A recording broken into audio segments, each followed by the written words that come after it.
কারাগারে গেলেন সাবেক যুবদল নেতা ইসহাক সরকার।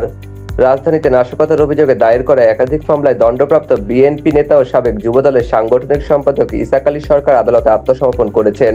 রোববার 7 সেপ্টেম্বর তিনি ঢাকা যুগ্ম মহানগর দায়রা জজ আদালতের 6টি মামলা এবং ঢাকা চিফ মেট্রোপলিটন ম্যাজিস্ট্রেট আদালতের আরও 5টি মামলায় আইনজীবীর মাধ্যমে আত্মসমর্পণ করে জামিন আবেদন করেন।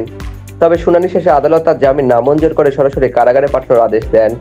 ইসহাক সরকারের আইনজীবী নজরুল ইসলাম জানিয়েছেন, আওয়ামী লীগ সরকারের সময় তার বিরুদ্ধে মোট 365টি মামলা করা হয়।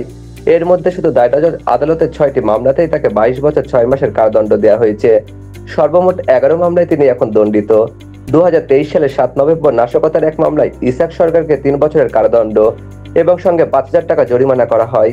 জরিমানা অনাদায়ে তাকে আরো 6 মাসের বিনাশ্রম কারাদণ্ড ভোগ করতে হবে।